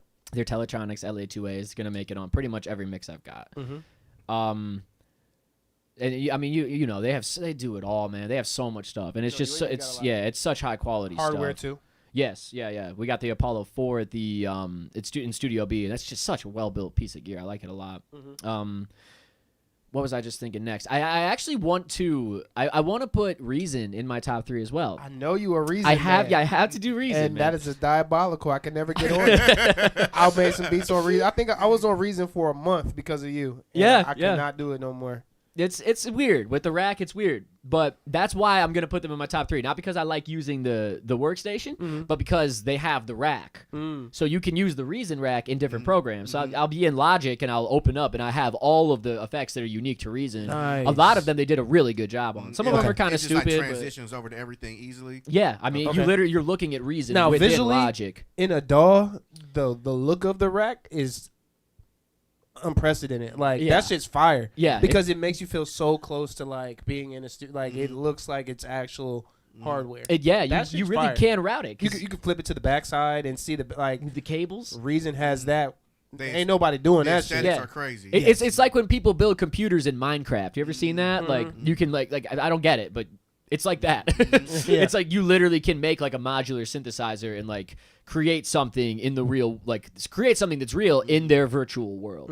I don't go that deep with it. I don't really do that kind of stuff with it. It's a little bit over my head. But are you still doing production in Reason? I still do all my production in Reason, all my recording. Yeah. You don't do no production in Logic? No. I don't like Logic for production. I never have. I don't like the piano roll. I like piano roll trash. Drums was always trash for me. In Logic too. Yeah, the sounds aren't cool, and it's just not conducive to it. I love it for the recording and mixing, but. So you guys are using Pro Tools? No. I have one question to ask you after the top 3. This is a good question, but okay. So what's your third one? The third one for favorite like manufacturers of like audio software. Audio recording manufacturers. Yeah, it's a tough one. Plugins, mainly plugins. I want to go with. I'm trying to think of like what I get the most use out of. And you know what I'm gonna do is I'm gonna give the next spot to Native Instruments. Shout out Native Instruments. We gotta give it to Native Instruments. Shout out Contact. We've got complete control right over here. We got Native up in here for sure. Yeah, dude. Contact. When I started using Contact, it was a game changer, bro. You had the big Jonah Contact. You were the first person I know that had like the Fat Boy Contact. Did I really? It was either you or Signal Flow, but I swear you had like the big version of Contact, like the complete. Oh. Did you ever have complete? I think that Signal Flow actually did at some point. I thought it was either you or Signal Flow because that shit ain't cheap and that shit is OP, bro. Like yeah, I think that it was like ripped, like that, like Signal Flow was like a what do you call it, a torrent? Yeah, right. Yeah. It was cracked. It was cracked. Oh, yeah, man, it was. There's some good sounds in Native Instruments though. Man, Pirate Bay, man. Shout out to rest Pirate in peace. Bay. Man, rest in peace to y'all, man. I had so many. My discography went up like tenfold because of y'all. Tenfold. Yeah, I mean, Native Instruments has some good sounds though. Yes, bro. With the Contact and like all their like actual like VSTs and whatnot, but also with their effects. Like ROM is like a reverb that I use on a lot of my sessions. Replica is a really good delay. You using ROM and Replica? Let's go. Oh yeah, I love them. I absolutely love them. What is it? Faces. Have you used Faces? I've not tried that one. No. What does that one do? PHASIS. It's like a phaser. Oh wait, yeah. It's like the logo is like it almost looks like 3D in a way because it's like split. It's like a phaser that can and do it a lot moves. of Yeah. I forgot about that. I gotta pull that one back up. That thing was pretty cool. That's almost kind of on the gimmicky side where it's just like cool effect. I don't know how practical it is for everything. More like fun to play with, sort of thing. When you want a little extra spice to kind of get some random kind of fun sound, maybe some faces to get some weird kind of left and right panning stuff going on. But yeah, shout out Native Instruments. That's definitely a fire one for the list. Yeah, God bless them. For all my producers out there, you know about Native Instruments. Yes. What you got, Jay? Let me see. Well, I got one more. Man, it was just on the tip of my tongue. What was I about to say? Okay, so it's a top 3, but I'm gonna make it a little more specific. So if you could make a song and you can only pick 3 instruments or three elements to add to the song, what would it be? Like, so Damn, they put top 3 elements on the island. That's it. That's crazy. Oh, okay. And that's it. And so is this one song? It's one song. Or so this isn't like for the rest of my time, like on the island, so to speak. This is like a one song, 3 instruments to choose. I'm gonna put you on the island, and I'm gonna leave you on that island if you can't make me a fire song with these 3 elements. Love it. Okay, gotcha. Okay. Oh my God, it's a hot island. It's very hot on this it's a desert hot island. A lot of pressure. Yeah, on you. yeah. Like, you're not getting off this island. I enjoy this song. Shoot. Okay. Let's think here, Chrissy. All right. Give me a Rhodes keyboard. Okay. Give me a solid Rhodes or like a Wurlitzer will do, but an electric piano. Electric piano. A genuine electric piano. Mhm. Not just any keyboard. Yeah. No, the actual electric Yeah. piano. The black and white joint in the case. Yep. Yes, the real Yep. deal. Those are. I need one of those. Heavy one as day. shit. Yeah, Really them, need yeah, one. them ain't cheap though. Yeah. Oh no, they're insane. You gonna break off some dollars for one of them. Yeah, no kidding. So we got that guy. We got the Rhodes going on. What else are That's we some gonna good need chords here? coming out the roads too. Yeah, That's some real good man. chords. Yeah, You it's gotta have amazing. something to go with that. Yeah. I had just kind of thought about it. I just had something. It was a little bit obscure. Okay. He trying to get creative. With No. Chris gonna go there. Yeah, he about Yes, He gonna take it I want to make something that like isn't islandy just because I'm on an island, Yeah, but like but- pays homage to the fact. Okay. That I Okay. am bit. on the island. Yeah, and I'm not gonna go with something like a ukulele. I'm gonna go with Like some steel drums or something. they're not gonna, I'm not gonna steel drums. 3 steel drums. Let's get off the island. Little one, medium one, big steel drum. Yeah, That's my right. 3. I want a sarangi. Sarangi. I don't even know how to say it. It's an Indian stringed instrument. It's like bowed. Yeah. You're familiar with it? It's like yeah. it like sounds like it's crying. Yeah. And it's just capable of like such amazing sounds. Like the band that did No Rain, Blind Melon, that band used it in one of their songs, and ever since then I'm like, that's a phenomenal instrument. Okay. So I want to try to use that. That's gonna be kind of like doing my melody. It's gonna be like winding, and I think it can be a little bit wavy if you want it to be. Okay. Man, and then besides that, I'm gonna need something to kind of like keep the rhythm. I was thinking that you're gonna have some type Yeah. of bounce. Where you getting the bounce from? Where that groove coming from? I kind of want to go with an upright bass. It's not a loud song. It's not loud. It's quiet. It's It's gonna be a soft. subtle song. Yeah. It's gonna vibe out. Yeah. Yeah. Yeah. And you can like get that rhythm and really attack the But you upright. still It gets hearing like percussive. you still hearing sounds that you don't normally hear. Yeah. Okay. It's okay. a pretty Yeah. You might out get there off kinda this island, thing. Chris. You might get off this island. We'll see. You we'll might get see. off this Well, island. You might make well, it off I'm this gonna island. hit you up if I don't know someone who plays the sarangi, but yeah, I can get a little Rhodes. I can get a little upright action going on. Now I want to try this. Right. Like That's what I was about to say. This is on the record now, so it's like if you ever Yes. want to go back to it, it's like okay, hey, let's just try this shit. yeah, Right. that's a really cool question because that's like that's a song starter right Yeah, there. exactly. Like answering that question is like okay, but how would I do it? Like Yeah. actually thinking about Yeah, it. they're Yeah. like, okay, like 10 years from now, 20 years from now, like, why did you make that song? Like, one time I was on the StreamSpace. I will podcast tell and- you. Justin said to me, he asked me what I would use, and that's what I said, and I had to stick to it, man. Yeah, that's All a right, good challenge. I got one more top 3 for you. We're gonna go way left. Top 3 places to eat non-fast food in Cleveland. Top 3 always gotta places to get eat that heat. non-fast food in Cleveland. Okay, That's Okay. a good one. that's a very good one. I'd throw a non-musical one at you. I am gonna go Fat Cats in Tremont. Ooh. That's my Uncle Jack's joint. Okay. Okay. We're going to And Uncle Jack's. we're going to Uncle Jack's restaurant, but it's phenomenal, man. It's been on Diners, Drive-Ins, and Dives. The guy came over there. He did the episode with them and all that. Nice. Okay. Okay, It's guy. phenomenal food. Yeah. He owned Lava Lounge for a time too, a Oh, little bar okay. down in Tremont. Yeah, Yeah, yeah. and they would do like DJ sets and stuff. Like Yeah. DJ Yeah. Red Eye used to do a lot of stuff there. Mhm. But she's dope. Oh yeah. But yeah, so Fat Cats, phenomenal restaurant. Highly recommend. They do all kinds of stuff. They got like kind of like Asian fusion stuff. They got like just like gourmet sort of bar food. Like they do a very like nice burger. You know what I mean? Like You can get octopus there. Like it's like nice and it's not too nice. You know, you feel very comfortable there. It's very homey. And he's owned a restaurant. He's owned restaurants since he was like 24 years old. So he's a chef.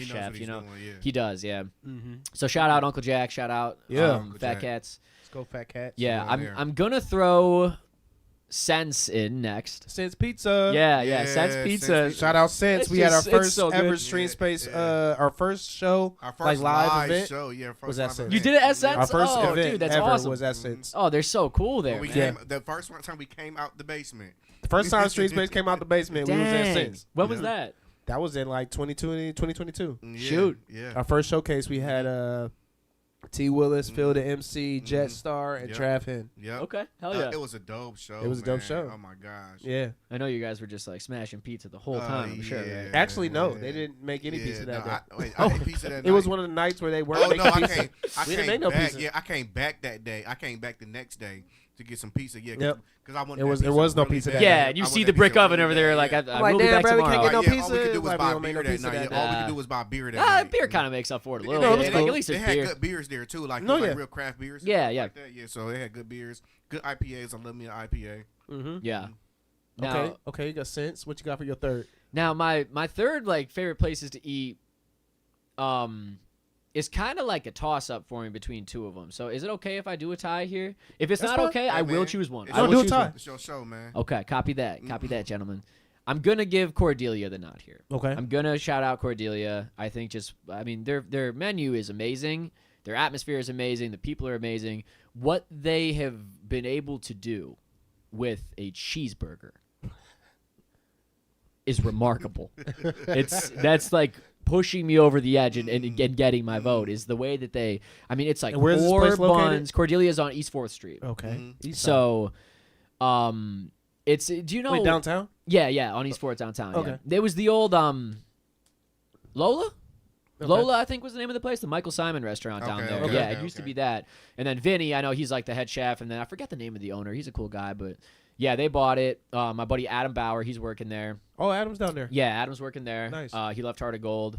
Ryan Boone, another good friend. He does a lot of pop-up stuff like Fat Boy Sammy's. He works down there. And it's a very nice restaurant. It's gourmet, but again, it's not too upscale. Like, it's cool. You can like relax, you know what I mean? Mm-hmm. And their burger is like, they do like a smash burger, but they do like 4 patties together, and then they put the cheese over it, and they let the cheese melt like way off the sides of it. Mm-hmm. So it like burns on the griddle, and then they like scoop the cheese over the burger, on top of it. so it's like crispy. And then they put that on 4 burger buns, and you like cut it and like share it. And it's unbelievable, bro. It's so good. But I'll be there next week. you should go, dude. I highly recommend. I'll be there Highly next recommend. week. I'll be there next We'll week. be I might be trying. there this week. Shit. Yeah. But my other one though, and I just want to shout out the little guy here because I don't really think that this it's just as important. You ever go to B&G on Lorraine? No. B&G Tavern on Lorraine is, they don't open until like 9:30, 10 p.m. Damn. Right? And they serve like the cheapest liquor. I was about to say, it's all greasy food in there. Yeah, dude. Yeah, they serve like the cheapest liquor as cheap as possible, and they got pool in there and whatnot. It's a good crowd, It's a drunk crowd. Yeah. It's a drunk crowd. People go there to get fucked up, Yeah. but all kinds of people will go there, So Yeah. it's great to get into a conversation with somebody there.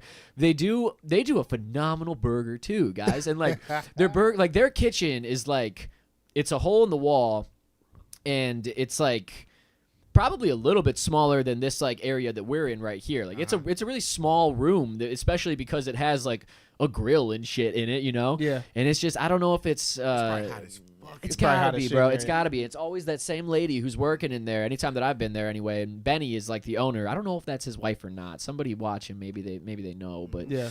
she's always back there, and she's not like rude by any means, but like you say you want a burger, and she just kind of looks at you and just looks away, and that just means like I know, like I got it, understood. You know what I mean? Like you're just like okay, so you sit down, and then she comes out. Little plate. I don't think they come with fries. I don't even know if I think they do fries. I don't know if they do fries or not. It's just like a little dish, a tiny little dish with this burger on it that was served in this nonchalant manner, and it just slaps. It's like It it's just slaps. surprising, man, how much they like downplay it. She's just back there grilling. She doesn't give a fuck, whatever. Okay, here's your burger, kid. This you is know what I do. Yep. Just Probably another the best day in burger the you ever had. office, and but it's amazing. Like I took a bite out of it, like expecting to be like it's like $5 or $6 or something too. Oh. I was like, oh yeah, like, this will be like satisfactory, I'm sure, and it blew me away. So I want to shout out those places, man. B&G in Cordelia, Fat Cats, and Sense. Those three are gonna make it for me. Yeah. There we go. Shout out Cleveland food. Let's go. Cleveland food, man. A lot of good food around here.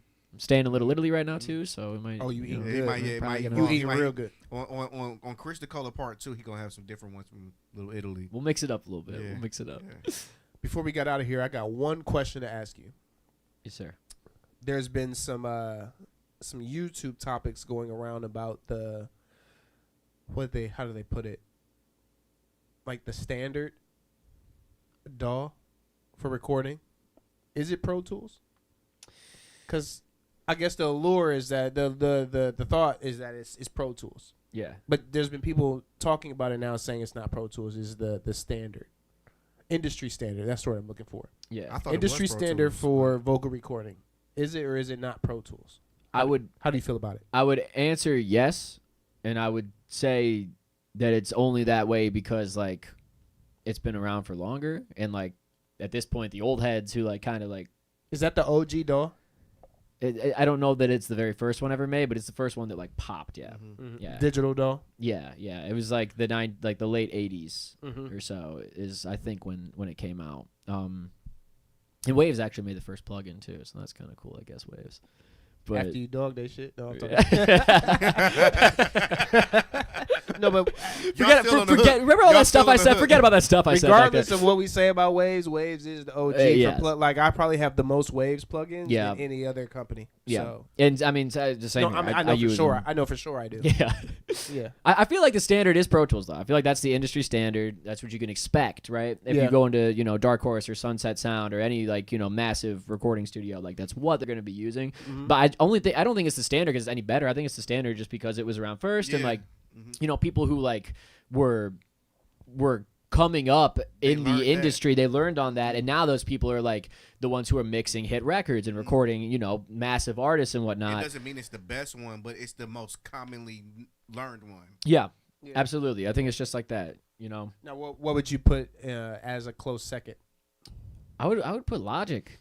for vocal recordings? Yeah, I think Logic is like super popular for that because it's like $200 one time. Mhm. It's not the subscription yet, I guess I should say. You just get it on the App Store, $200. Download it on whatever Might computer. even come like on your up to computer if you. It might even be Yeah, on your you might buy it with the computer. you might just already. have it. Yeah. Yeah. And I mean, GarageBand is right there to get you into it anyway, and that's definitely on there. So you can kind of warm up with that.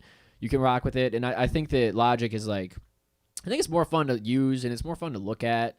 It's like not as intimidating as Pro Tools. Pro Tools looks a little better than it used to these days, but like it just looks a little more friendly and like, okay, I can do this. Like you look at Logic, like I can do this. You look at Pro Tools, you're like I cannot do this. It's too much for me. Too mission NASA mission control. Yeah, I agree with that for sure. Yeah, it seems pretty popular. I talked to a lot of artists who use Logic.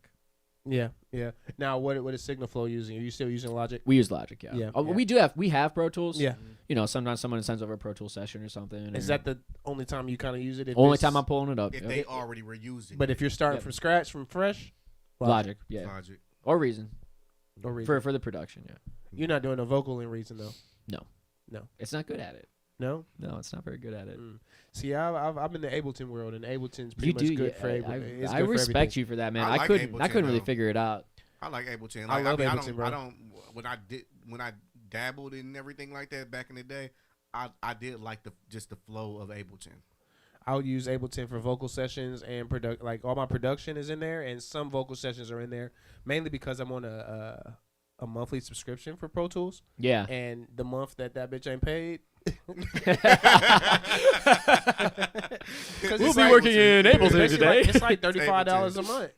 It's $35 a month. Yeah, out the window every month. And then, like I said, let it be a month that's slow, that don't really got a bunch of artists. I know I can still get the job done in Ableton. Yeah, totally. There is a sound and there is a vibe to Pro Tools, though. There is, Yeah, it's clean. It's clean. I'll never forget the first time I got Pro Tools. I got, you can't even see it. I got the SM7B behind there. I got the SM7B and started working at Pro Tools. I'm like, yo, this shit sound crazy, bro. Yeah, I saw you had it pulled up when I walked down here earlier. It just sounds different, you know, like well, not Ableton, Pro Tools. Yeah. The mic sounded different. Like, this is dry with no effects. Like, if I put the mic, now I think this was the Audio Technica mic actually, not this SM7B. Like, recording with no plugins in Ableton and then recording with no plugins in Pro Tools sounds different. Pro Tools just sounded clean. You know, it just sounded very crispy. It sounded, you know, very. It does what it's supposed to do. Yeah, they've got it dialed in. Now, is it user friendly? Absolutely not. No, that is probably one of the most non-user friendly musical, you know, DAWs or whatever that I use. Yeah, I'm a tech person though. I'm gonna figure that shit out. You know, but to the average person, nah, that shit ain't user friendly at all. No, there's too much in there. Logic might be the most user friendly one, even before Ableton, because Ableton is stripped down and is very minimal, but it just has a look probably closer to Pro Tools. Yeah, it does, doesn't it? In a way, I think what I liked about Ableton was like all of the tutorials, and everything. Like, it was confusing at first, but they had like so many things that showed you exactly what to do. Yeah. Oh, that's good. Yeah. It was very, very like intuitive when it came to me, Ableton is like Apple. That's nice. Yeah, it's like because that's not too much to ask. Yeah. I mean, you're looking at like an airplane dashboard. You know what I mean? Like, yeah, that's cool that they do that. Yeah. Shout out all the DAWs though. I just had to ask that because that was a video that was kind of going around, and I saw a lot of different creators that I follow on YouTube that was talking on that topic about whether or not Pro Tools was the industry standard and what people thought about that. Well, what was it? Were people? Was the consensus? Yeah, it is. Or I like, think it's still kind of more so in your category. You know, it's between Pro Tools and Logic. I think there's a lot of Studio One that's popping up recently. Is that right? Yeah, there's a lot of Studio One that's popping up recently. But more so, it seems like it's the standard because of how long it's been around. Yeah. And how ingrained and integrated it is already into big studios. But like you said, a lot of those big studios probably also have Logic.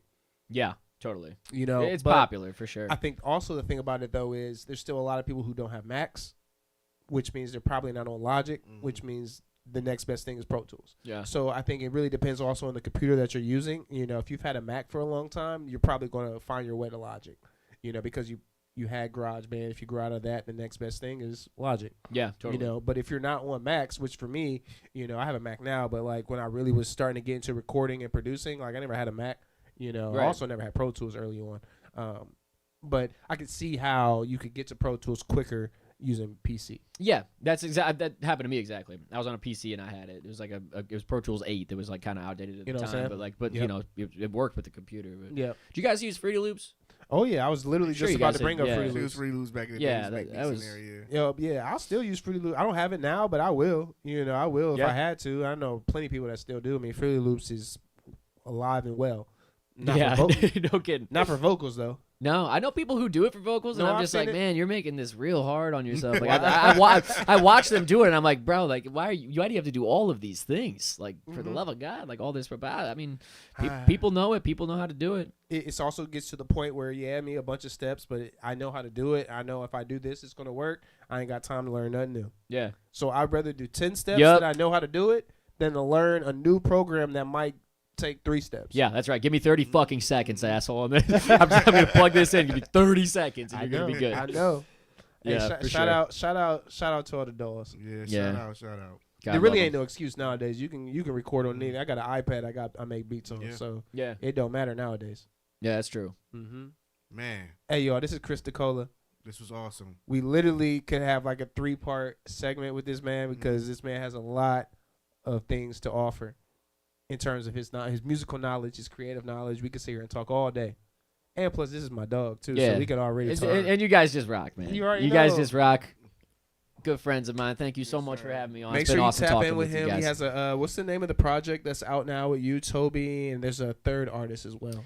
So the third artist is PFV, who used to go by Postcard. Super cool artist. Shout out to Matt. That's my guy. Really cool dude. And the project is just Untitled. It's called Untitled. And basically, we just kind of cranked them out. Like, it was very stream of consciousness kind of thing. Like, okay, like I have this little piano part, get some drums programmed to it, done. Like Matt, now you write your part, done. Toby, you do yours, done. So it was really just an exercise and just like letting things go as soon as you created Don't it. overthink nothing. Yeah, no overthinking. Create and move on. Create and move on, precisely. We just wanted something to release in January, so we made something to release in January. We didn't think too hard and about it. how do you feel about it with that I feel good process? about it, man. It was cool. Yeah. Yeah, it's nice that it's out, and like it's cool to like see people listening to it and enjoying it. I'm really happy that like I got the credit like with that stuff like as the producer. That's something that I'm really grateful to artists for doing. I've been trying to do that for a while. I saw your name on there, and I was looking for some actual vocals. Right? Like, is yeah. he on here, or is this a producer title? I wonder if it is confusing sometimes, but it is the producer title. I was expecting to hear your voice at some until I realized what it was. Yeah. I was like, okay, I see what's going on. Which is great for a producer to get that credit. Well, yeah, I mean that's what like. Metro Boomin does. That's what Mustard does. That's what Mark Ronson. Uptown Funk is a Mark Ronson song. You know what I mean? Yeah. Like producers are artists. They a lot of the time. I mean, shoot, they are the glue of the song. Yeah. Yeah. Yeah. So it's cool to be able to do that for sure. But I have a instrumental tape dropping January 31st. Let's go. Yeah, just 12 songs, 12 beats, kind of the same type of thing. Like I did a little more sampling than I usually do. So like, I had to dive in and like. They're all like roughly like give or take 2 minutes, like just a quick little thing. But I had to go in and like keep them interesting as best as I could. Working with these loops was a cool challenge because it was like, okay, this feels great for 2 bars. I didn't perform like this sample. Of course I'm playing like guitar and bass and keys on it as well, but like it's very sample based. So like I got to get back to like carving out the audio, getting away from the MIDI a little bit, away from the recording a little bit, and like, what are my tricks? What's in my bag of tricks to make this sound cool? So it was really fun. I call it easy does it. Just because like I try to adopt that same mindset. We're not overthinking shit in 25. We're not overthinking shit in 2025. We're just going for it, man. We've been doing this long enough that we can trust ourselves that it's gonna be better than it would have back then, right? Yeah. So there's a degree of trust there. So just easy does it. Yeah. Yeah, you can pre-save it on Spotify. You can go to my Instagram page, and you'll see like in my links, there's like a couple things. One of them is to pre-save it. Okay. Yeah, I hope people enjoy it. I hope that you like throw it on and freestyle to it with your friends, or just like clean the house to it or something. Oh, just, now, so you just started some. Now I'm gonna do a cipher, and we're gonna pick out some beats from that. We're gonna stream. Love it. We're gonna bring some artists, and we're gonna stream a cipher over some of them beats. Why not? Don't threaten me with a good time, man. It's coming. That's gonna come February. That'd be sweet, dude. You said January 31st? Yep, that's when it drops. February, we're gonna have the Chris Dicola cipher coming soon. Oh, let's rock it. That'll be a good time. It'll no longer be dry January either. So. Oh yes. So I'm gonna need that couch right there. I'll be passing him one of these. Yes, that's right. That's right. Once again, y'all, this is StreamSpace. This is the Icons podcast. The pleasure of having Chris Dicola on the podcast. Once again, thank you, my brother, my dog. I appreciate you. More what's the word I'm looking for? More growth, more success in 2025 and moving forward. I know you grind, you hustle, you work hard, and we just want to see that keep on going. And I know it's gonna go because you ain't never gonna stop, dude. You a hard worker. Thanks so much, man. Appreciate you. Mad respect for you guys and what you guys have been able to do. Me and Chris been locked in for a minute, man. This is nothing new. I don't want y'all to think we just met this man yesterday. We've been locked in with Chris for years. So it's been over 10 years, hasn't it? Because that was 2014. I was thinking about that shit, bro. That shit is crazy. Yeah. I've known you over. I was thinking about. I'm like, damn. I've known Chris for over 10 years. There's no way. Many more to come, man. Many more. That's right, man. Yeah, yeah. Beautiful thing. Follow him, like and subscribe. Run up the music. Run up the podcast. We love you. Peace.